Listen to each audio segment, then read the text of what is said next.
Hello, everyone. Welcome to the first episode of our podcast series, Chaiyya Chats. My name is Ruben Thomas, and I'm joined here today with Reverend Father Matt Alexander. Matt Utchin has been the youth minister of the Dallas area for the past 12 years. We are very happy and blessed to have Utchin here with us today. Thank you, Utchin. It's awesome. So the topic that we wanted to start off this podcast series with is family pressures, and more specifically, parental pressures. We all know that growing up in a Malayali family, we're surrounded by many different pressures, and that they only intensify once we reach college. And I know, Madachin, this is a topic that's very important to you, and that you felt that we should be talking about this. So what are your thoughts on this topic, and why did you think it was necessary to start off with this specific topic? Yeah, I think it's a really great topic. I think it's an awesome thing that you're doing the podcast and such. I was with the Bible study a little bit of time ago, and I remember asking the kids if where do you get more pressure, from school or from your parents about school? And the kids were like, oh, clearly from parents about school. And I think it's part of our culture. It's something that we stress education a lot in our culture, and that's a really good thing. And that's part of who we are. But that, education is important. Once you have an education, you have a ability to do things. The problem is that pressure can be really overwhelming sometimes, and crippling for a lot of kids and people growing up. And then that can make it difficult. It's when is adding pressure too much? Stressing education is important, but without it being like everything. Right. So, you're talking about pressures, especially relating to education. Mm-hmm. I would say for most of our college students today, if they are feeling pressure to do well in school or to have degrees that will give them good careers, it seems like that pressure already has started even before they've started college, right? Yeah. They've been dealing with it for a while, right? Yeah. You would say. Yeah, from a young age, we really we stress that, and it becomes a lot about sometimes about the grade, about bringing home the right grades, and it's an important thing. But part of the problem is if it's always about the grade, then how I get the grade becomes less important, and we focus in on that as opposed to the learning. And learning really should be the thing we stressing the most, is of growing and learning, having a love for learning. If it's always about the grade, that's where people will start to cheat to get ahead. Because it's whatever I need to do to bring home the right grade, to impress that, hey, look, this is, and then not only that, it's the grade becomes part of your self-worth, and people kind of grade themselves based on things like that, and that we can't do that. Sometimes the grade's going to go your way, sometimes it's not. But the most important thing is the learning, and the grade should just reflect the learning. We have to cultivate a love for learning, and when you do that, the grades come automatically. When you do that, then it becomes something of that thirst for knowledge, of growth, of true growth, of finding things that, and instead of living for otherwise people always have live with a lot of disappointment. It's never enough. It's never enough. It's always 99. It's not 100. And that is a pressure that you can never really live up to anything. So. And that brings up a good point of having a thirst for knowledge. I think, especially when we're starting as kids, I think we get pushed just to do well, just for the sake of the number. Even if you come home with the 89, you're always going to get asked, why not an A? And even if you came back with 97, you're going to get asked, what happened to those 3 points? Yeah. Right? It almost seems like it's never enough unless it's perfect. And like you said, I think it comes from a good place. Yeah. From our parents, right? They want us to succeed, to do well, and maybe to have more than they grew up with. And they see the grades leading to a better education, to a better career, more stability, being that path. Yeah. I think that's a key point that you just said there. A lot of it is, it comes from a good place because most parents don't want their kids to struggle like they struggled. They want them to have somewhat of an easier life, for lack of a better term. And they want them to do well, and they know that with an education, with skills, you have options and such, and so it comes from a good place. Parents are loving and wonderful people, and that's part of it. It's just a matter of how this comes out and where things go from there, because it ends up being, like you said, the grade. When we're working, if you're constantly trying to live up to your parents' expectations, you're always going to be living in disappointment, because the best that you can do is, you're never going to get perfect in that sense, and you're always going to be coming up short, whether it be 99, 98, not as a grade, but just trying to live up to that. It'll never be perfect in that sense. And then, but the opposite's there. If you're turned towards God and His dreams and His expectations of you, we start to move in a place where you're exceeding,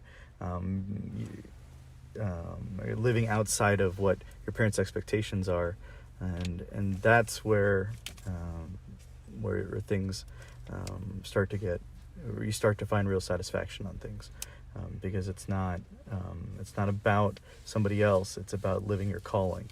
Right. And if you always spend most of your time and effort thinking of whether you're going to live up to your parents' expectations, I can imagine that goes past college as well, right? Whatever happens in your life afterwards. Yeah. I think there are a lot of adults out there who are still trying to live up to the expectations of sometimes even people who've already passed away, and that's hard. It's a crippling weight to bear. Mm-hmm.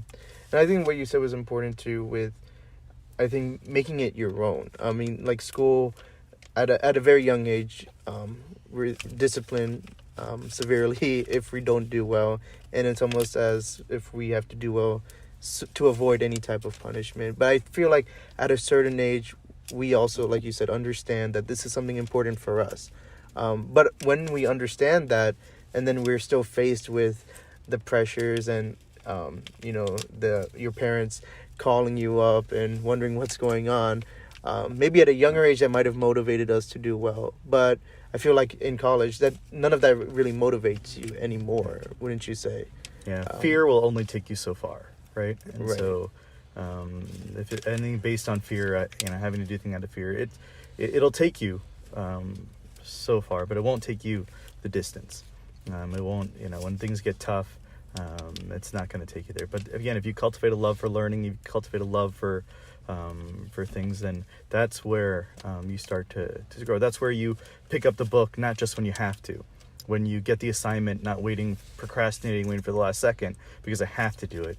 It's the curiosity of, I want to know how this works. I want to understand this, and diving in. And that moves even beyond your schooling, because after you finish, you'll still have that thirst for knowledge. You'll still want to grow. You'll still want to read it. You'll still want to learn. And that's lifetime of growth. And you'll see that whatever career anybody chooses, they'll continue to grow because they have a passion for it. It's not simply out of fear and obligation that they do everything. Now, there are times where things that we are just genuinely not interested in. There's going to be subjects that you're not interested in school. There's going to be things that and that's okay too. That's hard.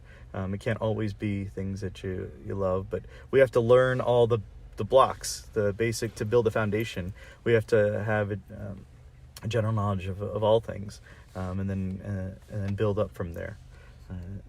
And that's part of it. But if we're picking a career, we're always struggling to kind of find motivation to read and do things. Maybe we need to rethink that, what we're doing. Right, and I guess that's a good transition to just careers overall. Personally, I think we've seen a lot of parents push our kids towards certain fields, towards certain degrees.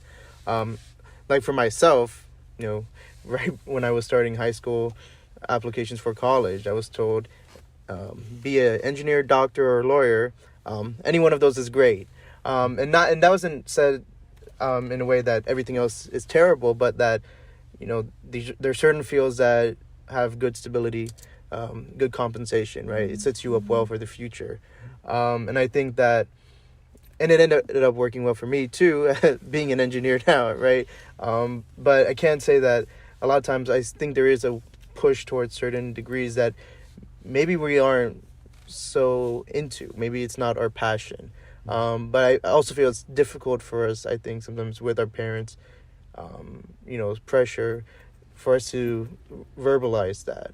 Yeah. Right. I mean, have you seen that in your experience? Yeah, I think, especially in the previous generations and things like that, like you said, doctor, lawyer, engineer, like if we weren't that, the world was over. Like, my child's a failure, or things like that would happen. And that's not as much the case anymore, I think. But I think part of that is, when you look at how people grew up in India, and such, it kind of comes out that way. Unless you have, you score well on your exams and 10 standard and things like that, and you move on, and it's like you're able to go to an engineering school or to a medical school, and those are seen as, those are professions that could really make a difference for the family and such. But the difference is here in this country, the United States, it is a land of opportunity. You could do pretty much anything here, and do well with it. And that's the beauty of this country, and why people call it the land of opportunity. It's a wonderful thing. It's a blessed thing,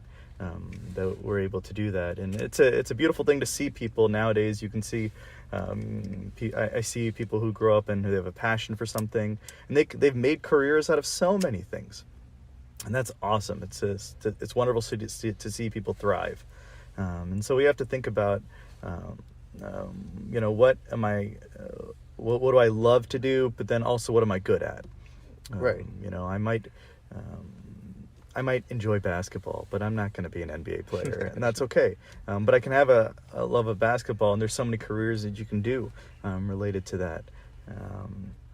But at the same time, we also have to think about our strengths and such, and things that we enjoy. Sometimes we have, there might be things that we're interested in that are not our strength, but we, because of our interest in it, we can make them our strength, just because out of that passion for what we do.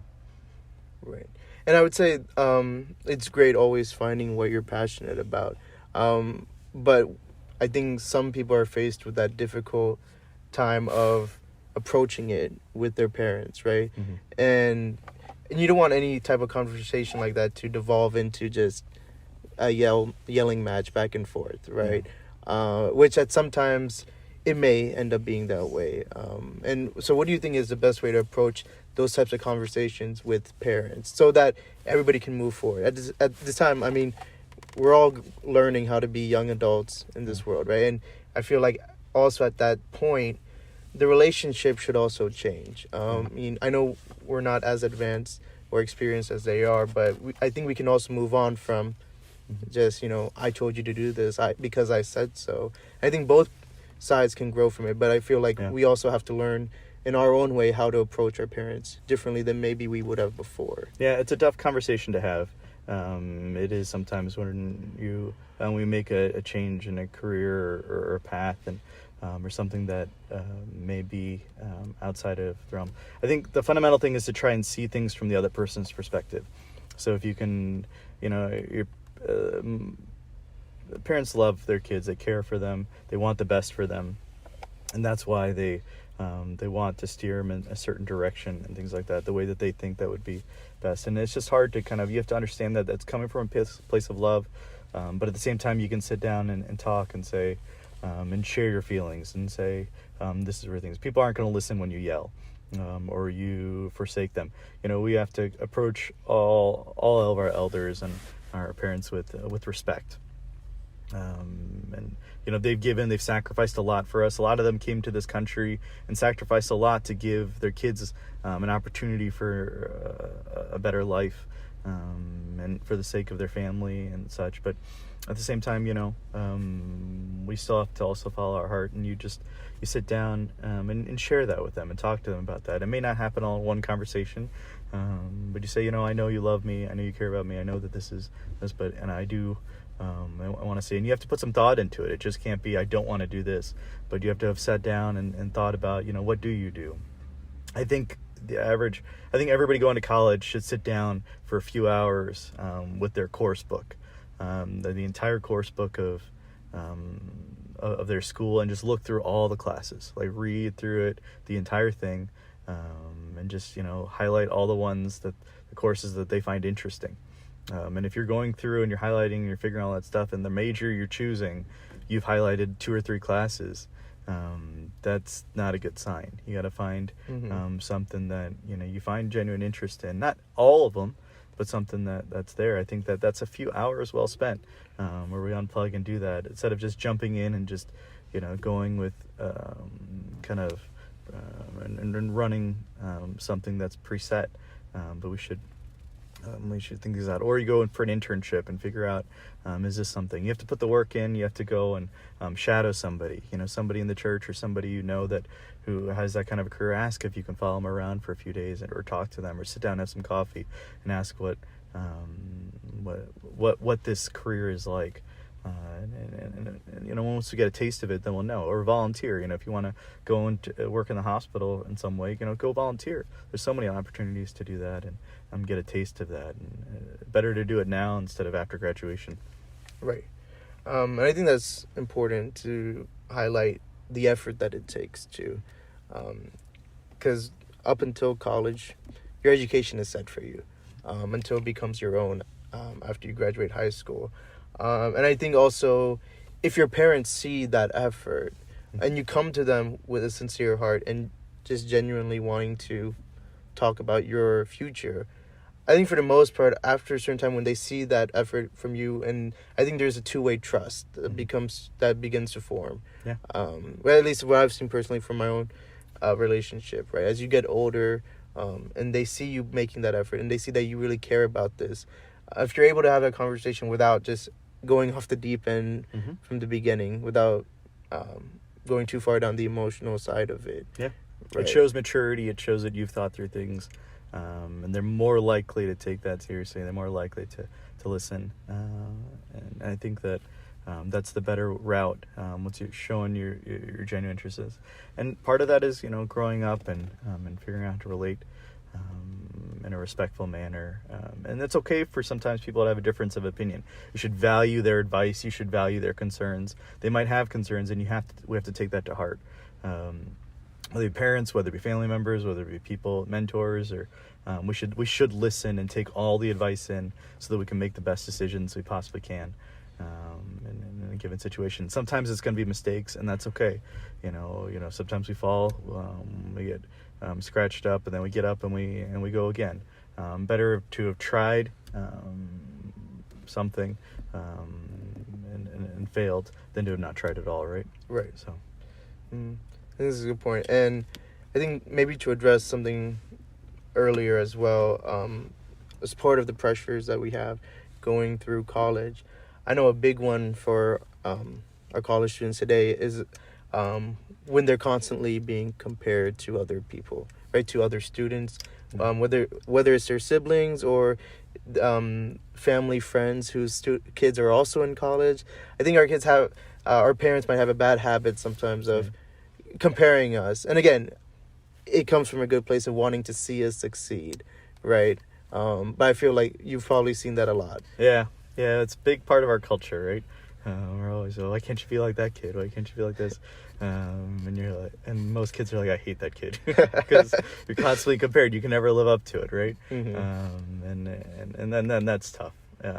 It's really tough. Whether it be it causes sibling rivalry, it causes things like that. And so much of our culture is based on competition. Like, we do everything as a competition, and unfortunately, it kind of breeds this culture. And sometimes, I guess, maybe parents feel the need to kind of like, that their kids are like society's grade on them, right?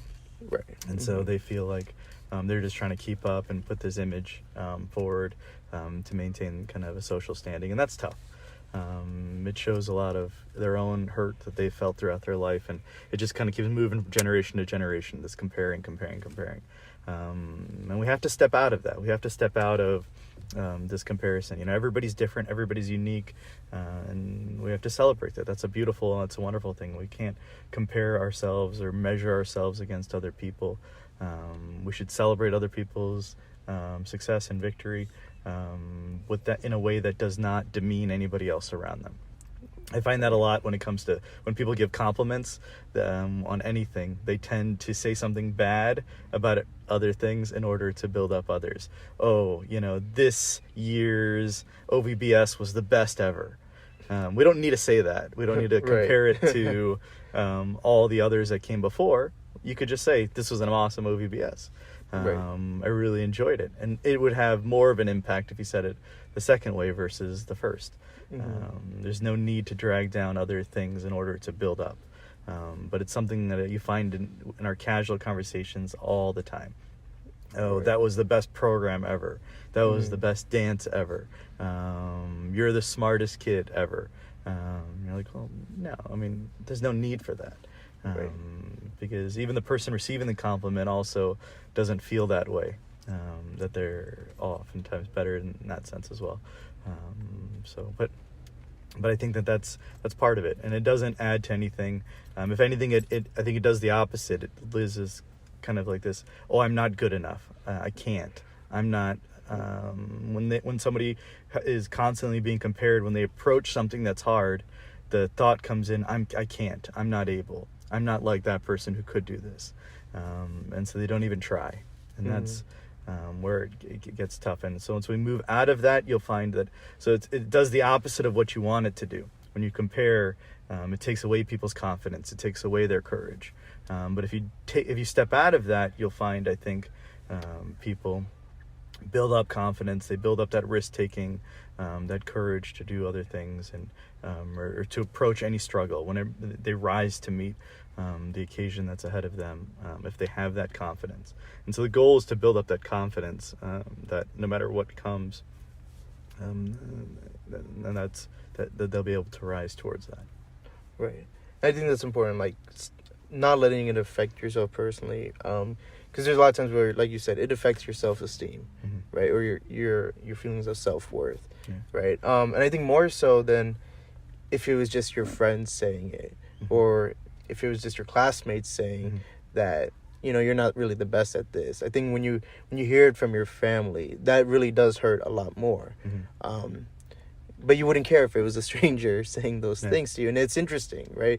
I think maybe it's that expectation that, you know, of all the people in the world, your family is the one who should support you the most. And I think at those tough times, especially when you're dealing with the struggles that school has, along with, with the classes and then the other organizations you're in and the rest of your life, then you feel like you really need people in your corner, right? And I think at sometimes you might feel, if you're getting that pressure, you're not really getting that support, and that's, I think, what hurts a lot of people the most, right?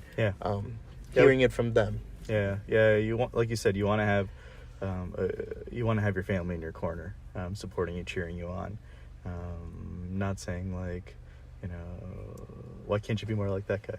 Right. You're never going to see that in a sport game, right? Like in a middle of a basketball game, you're not going to see like parents in the sideline being like, run like that guy. Not going to happen. What are you going to do? Right? Why can't you do that? I mean, you want to cheer them on. You want to encourage. You want to build up. And I think, you know, if you're having a lot of comparisons, it's good to just sit down with the person and say, you know, I know you mean well, but it's actually, it'd be better if you kind of said it this way. I wish you would. And in a gentle way, in a calm way, not when you're really upset about it. But I think that would help kind of change the dialogue of things. But like you said, you know, if you're trying to live towards other people's expectations, you're going to always live with a lot of disappointment. You're always going to live with a lot of struggle. So I think like another point to that would be, like you said, having the self-confidence, right? To not let those things affect you, right? It's almost getting to the point where what other people say, especially maybe your family, maybe your parents, you come to a point where it doesn't bring you down, right? But I think it's very hard to get to that point, right? To say it doesn't matter what they're saying if I'm able to achieve these things, right? At the end of the day, it doesn't matter what anybody else thinks of you. It only matters what God thinks of you and what you think of you. As long as you can live for that and live for the plan that God has for you, and He's given you talents, and you have to do something with those things. And in the sense of, you know, we shouldn't. I don't make this to sound like, you know, you don't have to put the work in and do these things. You know, there are challenges, there are things that you're gonna have to rise to. But God has designed everybody unique, and we all. We have a different kind of paths and things that we take, and but you have to sit and, you know, go to God in prayer and talk to Him about all these things, and that frustration, you know, can bring those things there as well. But and then you discern what your path is and your calling in life is, and you go towards those things. And the Lord will reveal those things to you and help you. But at the end of the day, and as you follow that, and as you follow your heart, I feel like he puts these things deep in our heart to give us kind of that map to guide us and where we go. And I think that, as you follow that, then you start to see the plans unfold. And then you'll find, because you're doing things in the Spirit and the Holy Spirit is guiding you, then you'll see things start to work out for his glory. And then the ironic thing of the whole thing is then your parents will suddenly be proud because it's exceeding what their expectations were. It's beyond their imagination because they're God-sized dreams, not parental-sized dreams. And then they'll be proud. But when they're proud, you don't need it, right? You're not thriving on it. It's not a source of life for you. It's something that it's a nice feeling. Don't get me wrong. But at the same time, you just have to follow your heart in that sense. And if you're in the place that God wants you to be, you're going to grow, you're going to thrive, and you're going to do well according to his standards. Maybe not according to the world's standards, according to his. And you'll be building virtue. You'll be building good character. And that's where we want to be. Like I said before, if the goal is the grade, or the goal is the money or the status or the fame, people will cheat and do whatever it takes to get that. Or people will walk all over other people. They'll pick up vice in order to get that. Like, I think the scriptures say, where there is greed and selfish ambition, there will exist every vile practice. And that's part of it. If you're motivated by fame or greed or things like that, you'll find that the vices, that the sins creep in and destroy somebody from the inside out. But if you go and you're following your heart and you're following in humility the life that God has for you, the opposite is there. You'll be building virtue, building character, and growing, and being an instrument of the Spirit wherever you go and whatever you do. And that's the goal. That's what we needed. That's where we need to be. Right. I really like that. Having God-sized dreams. I think is a good goal to have, especially in school, especially in college when, like we mentioned before, there's a lot of different pressures going on, whether it's from the family or from just living in college, whether it's at home or, if you've moved away. And I think it's kind of hard sometimes for us to remember to keep it grounded. In the faith, through Christ. Right, everything that we do, I guess, is for that ultimate goal, especially even our degree, which we may not, correlate the two at sometimes when we're just so focused on education. But I do feel like there is always a higher purpose for any career path that we're chosen, right? Yeah, almost all career paths, whatever you're doing, you do it for the glory of God. We need good Christian engineers. We need everything. A nurse who treats their job as a ministry is going to care for their patients in a way that is beyond what the minimum expectations are. They're really going to care for the needs of a person. And if you see that, and that goes with anything, and anything that you do, if you're held to that higher standard of doing what's right, of doing things in a way, as a Christian would do things, then it makes a difference in anything that you do. From the smallest task to the biggest task, we can glorify our Lord and our God by what we do. Right. No, I think it's a great point. I think we've gone quite a bit over, I guess, the struggles that our students may face dealing with their families, dealing with other pressures that they have. Hopefully we try to see a shift towards either a better way for us to handle it, because that pressure will always be there, right? I mean, not just in the Malayali culture, but parents will always be parents, always wanting the best, right? And I think a lot of it is also for us to... In one sense, it's a good thing because they believe in you. Right. And we want them to... That's a good thing. We need people to believe in us. And again, like I said, it's a wonderful thing in our culture that we stress education. And that's a great thing. It's just a matter of that there is a line and where things can get overwhelmingly pressure versus building up and launching somebody off versus kind of knocking them down. And that's hard. It's hard to see the difference. And we make mistakes. We all we're all sinners. We all make mistakes and such, and we're all on this journey together. But the more we communicate, the better then I think we can be.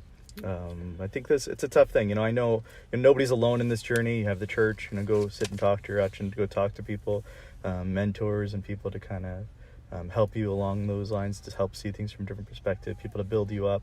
That's something that we all need around us. Like you said, we need that cheering squad. We need people in our corner who are building us up and helping us launch things out. We're more wholesome. None of us are alone in this struggle. We are the church, Right. Together.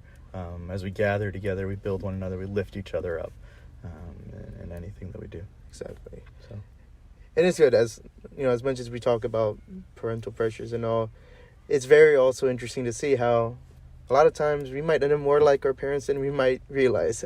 Yeah. As much as we have to say about it now, yeah. I think there also comes a point where we're like, oh, Yeah. they were right. Yeah. Yeah. As I raise my own kids and such, I start to see, I try, sometimes a lot of the things I try to emulate the way my parents raised me, and try to do the best I can, given all that we know, and that's true. We have a different understanding as we get older and we grow and we see things from different perspectives and such. So as long as it's coming from a place of love, everything's always going to be all right in the end. That's right. Mm-hmm. So. Well, I think that's a good place for us to wrap it up here. I'd like to thank you, Etchin, for taking time to talk about this. It's been a joy for me. I love this. This is a wonderful thing. It was a great conversation to have, and I love that that they're starting off into something wonderful. And I want to say thank you to everyone who's been listening to this podcast. And I hope everyone continues to stay safe during this time of quarantining and social distancing. I know it's a tough time for all of us, especially within our community. Many of our loved ones work in the healthcare industry, so let us continue to keep them in our prayers. I hope all of you have a blessed end of the Great Lent, and please stay tuned for the next episode of Chaiyya Chats.